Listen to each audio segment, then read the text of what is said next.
12 संस्कारों में 16 संस्कारों में से अग्नि संस्कार है। इस ग्रंथ में तो लिखा है कि लोगों के जब पुण्य होते हैं तब उनका अंतिम संस्कार हो पाता है। ये भी कोई पुण्य होता है अंतिम संस्कार के लिए? बड़ा मुश्किल है। और ये मुझे बड़ा कष्ट होता है कहने में, इतनी पीड़ा होती है कि इस कोरोना काल में जब जब ये सुना है कि लोगों को तो उनके परिवारी जनों की पार्थिव शरीरता भी नहीं मिल पाई, अर्थी भी नहीं मिल पाई। श्री राधे।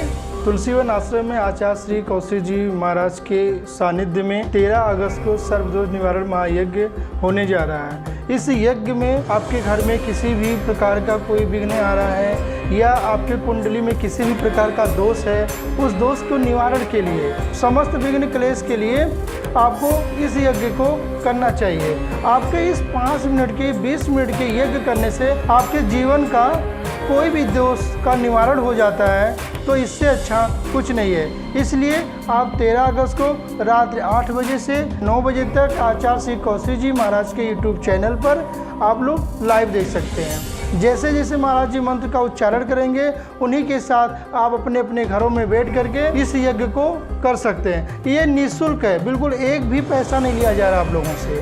तो आप लोग अपने अपने घरों में इस यज्ञ को जरूर से जरूर कीजिए और इसे ज़्यादा से ज़्यादा लोगों तक शेयर कीजिए। शमशान घाट में एक पुतला टाइप का बनाया जाता है और उसकी अर्थी में अग्नि संस्कार किया जाता है, उससे उसकी पूर्ति हो जाती है। मैंने बोला है गरुड़ पुराण की कथा में, कभी ऐसी घटना होती है कहीं कहीं बाहर कहीं किसी की मृत्यु हो गई, बाद में पता लगा, और ये कोरोना काल में जो जैसी स्थिति हुई है, और इसके समाधान में सिर्फ एक यही उपाय है, एक पुतला बनाया जाता है। और कहीं कोई पंचक में किसी की मृत्यु होती है तो एक तो वो व्यक्ति हो गया जिसका शरीर छूटा है, एक 4 पुतले और बनाए जाते हैं, तो फिर उन 5 को अग्नि संस्कार एक साथ किया जाता है।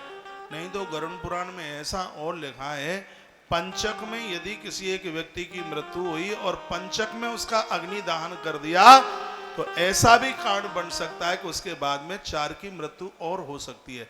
ऐसा गरुड़ पुराण में स्पष्ट रूप से वर्णन है, और जिसकी चर्चा मैंने साल में कई बार करी है। इसलिए तो मैं कहता हूं कि इस कथा को थोड़ा ठीक से ध्यान से सुना जावे तो कथा ये कहीं न कहीं हमारे आपके लिए सबके लिए ये फायदेमंद है। अभी भी मैं इस बात को यह बोल रहा हूं, 11.5 महीने के बीच तक, अभी 11.5 महीना तो हुआ नहीं है इस कोरोना काल में, और सबसे ज्यादा अभी इस अप्रैल में ज्यादा मृत्यु हो गई है। अप्रैल से मई के भी कुछ दिन रहे हैं। यदि कहीं कुछ ऐसा हुआ है और आपके मन में ऐसा लग रहा है कि हम अपनों को अंतिम संस्कार नहीं कर पाए, तो ये तो आपको पता ही होगा कि वो तिथि कौन सी थी, ये तो आपको जानकारी है। यदि किसी के प्राण छूटे हैं तो ये तिथि तो आपको याद ही है। जब भी कभी वो कोई तिथि आती है तो एक पुतला बना करके शमशान घाट पर यदि उसका अर्थी दाहन आप कर देते हैं तो उस जीव को उसका वह फल प्राप्त हो जाता है जो अंतिम दाहन, अंतिम संस्कार करने पर जो होता है। बात मैंने पूर्व में बोली है, उस समय बोली। इसलिए मैं कहता हूं कि जब आप कथा सुनते हैं तो बिल्कुल एकदम खाली मस्तिष्क से पूरा ध्यान कथा में लगा करके। एक अभी बहन आरंभ में लिख रही थी सत्संग के यूट्यूब पर, आज कथा भी सुनाओगे कि नहीं? देखिए, कथा में बैठ करके मेरा पूरा ध्यान कथा में होता है। ऐसा नहीं है कि लाइव टेलीकास्ट 1 बजे कटअप हो गया और मैंने 1 बजे आरती करा दी।